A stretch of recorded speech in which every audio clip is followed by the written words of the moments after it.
of the ways that we used to have to do this was we would populate the floor. And then after we populated the floor, we would transfer that document to VDC.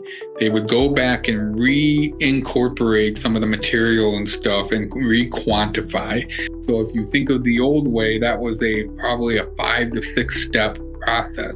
With the Inspire, it's a all-in-one process. As you're populating and generating your scope boxes, all the fab work that is allocated into your assemblies is automatically generating as a BOM.